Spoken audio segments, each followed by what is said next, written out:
Hello, my name is Dr. Erman Aytaç. I'm a general surgeon at Acıbadem Hospital, and my special interest is gastrointestinal cancer. Today we will discuss rectal cancer with my precious colleague Dr. Özer. We treat many patients who are suffering from rectal cancer previously. So basically I will ask some questions to her and have her opinion about the advances in rectal cancer. Hi, Leyla, how are you? Thank you, and thank you for this nice introduction.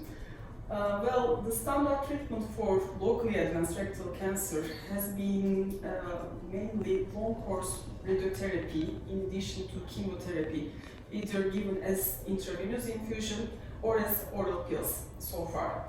There have also been some trials testing less duration of radiotherapy. We call it as short course radiotherapy, where you give the radiotherapy in 5 fractions and we just send the patients for surgical intervention. So this has been the standard so far. During the last 5 years, however, there has been different attempts to increase the pathology complete response rates and also distant disease control.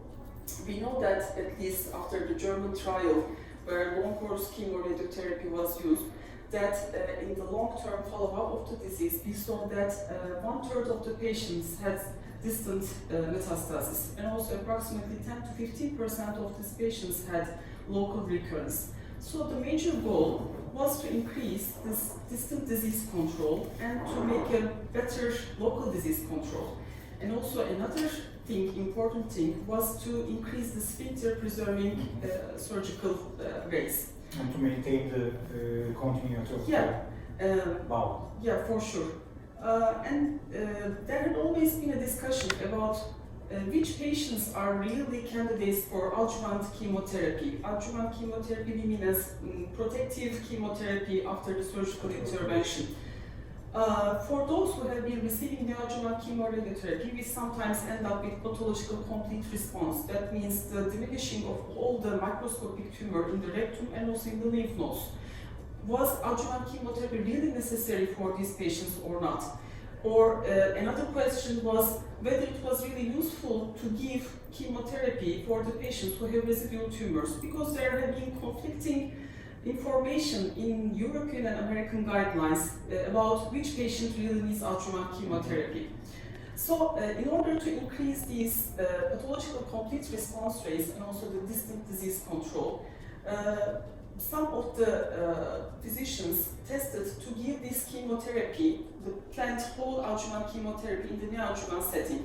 And we call this now as total neoadjuvant treatment. Before talking about total neoadjuvant treatment, I would like to add something about the general concept for curative treatment of rectal cancer. Rectal cancer treatment stands on the approach ending up with the surgery, because still in this modern era, surgical treatment is the only treatment that gives the patient cure. Sure. But we saw that, as you mentioned, with the neoadjuvant treatment, there are some patients having disappearance of the tumor totally. This rate is about 20-25% in some series. In our series, it's like 15%. And with the neoadjuvant treatment, having this complete response rate increased. Why it's important? Because when you have a complete response, our expectancy to have successful treatment increasing. So that's why we are starting to approach those patients with total neoadjuvant treatment, and I'd like to have your opinion about the total neoadjuvant treatment. Well, there have been numerous attempts about how to give this treatment in the neoadjuvant setting. Okay, we are going to give the chemotherapy, but for which chemotherapy protocol and for how many cycles we have to give this chemotherapy. And another problem was which type of radiotherapy to introduce, either a long-course chemoradiotherapy or short-course radiotherapy. And so far, there have been only 2 phase 3 trials which have tested these strategies. Usually, we divide these approaches into 2, and just briefly we say there's first approach is radiotherapy first approach, and the other is the chemotherapy first approach. In both settings, short-course radiotherapy and long-course chemoradiotherapy can be used. There hasn't been really a phase 3 trial which tested which of the approaches is superior regarding the local control rates or overall survival rates. However, we know that giving the radiotherapy before the chemotherapy may increase the pathological complete response rates sometimes, but still there is no direct comparison of which strategy is more useful to obtain a more increased pathological complete response. And we know that the increasing the duration between the radiotherapy and surgery may be the complicates the operation Yeah. itself. So Sure. for here, I try to have a breakthrough from a surgical standpoint. When you have long interval time, which is the time between the end of the neoadjuvant treatment with radiotherapy and the surgery, the duration increasing, the long interval may increase the chance of a complete response rate, but also it may complicate the operation due to developing fibrosis in the surgical we are much area. experienced in that. Yeah, we have so a many very patients. quite series, considerable series about it.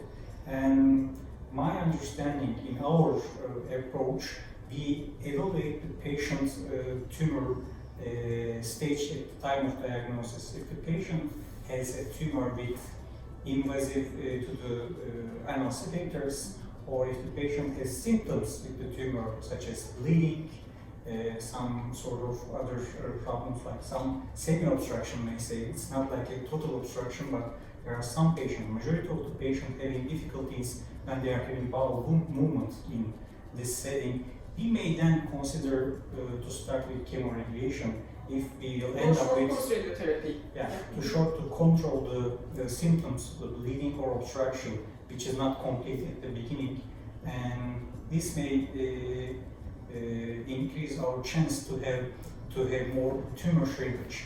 But from surgical standpoint, we would like to avoid to increase this time to prevent such complications which are related with the radiotherapy. So why we are starting with systemic treatment in those patients? Well, the major goal is to control this micrometastatic disease in the earlier setting.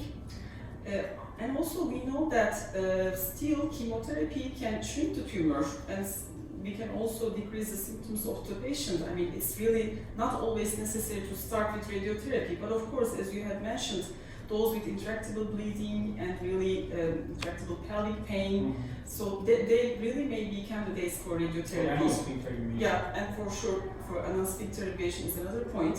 And maybe those who are going to be candidates for watch and wait approach. This is really or we call it a non-operative management of this locally advanced rectal cancer patients.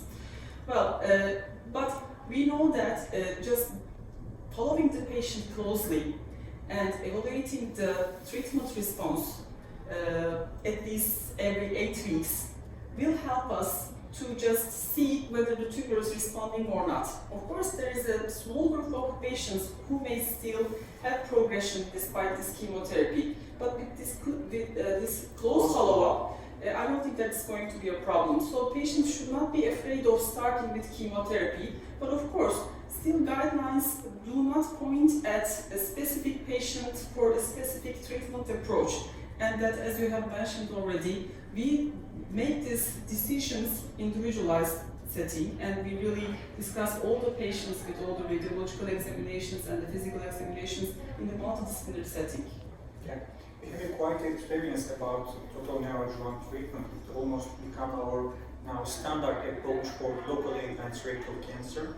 I would like to mention about some patients with early stage rectal cancer which has no lymph node metastasis and they are very beginning of the disease. We can approach those patients with surgery too. Maybe we can also approach those patients with transanal operations by just removing the tumor from the rectum with the clear surgical margins. But those patients are very quite few number of patients. We usually face with the patients who suffer from rectal cancer at the local advanced stage that requires neoadjuvant treatment at the beginning, surgery and adjuvant treatment after operation.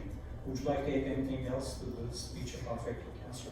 Well, I think we mentioned all the details, but still the important thing is that the decision about which type of treatment approach is best for which patient should be made individualizedly. So it's important to evaluate the patient and to be on close follow-up. So there's no ideal one treatment approach for every local advanced rectal cancer. Yeah. And from surgical standpoint, we approach those patients with minimal invasive techniques. Even we perform radical operations, we do operations with laparoscopy or robot, which causing small tissue damage to the patient and protects body image and the cosmesis without cutting the patients like a big incision. So this is another advantage of the surgical approach on those patients. By the way, they stay in short time in the hospital, and if they need adjuvant treatment, they have the chance of having adjuvant treatment shorter than classical open operations. So that's our summary for rectal cancer today. Thank you for listening and for your attention. Thank you very much.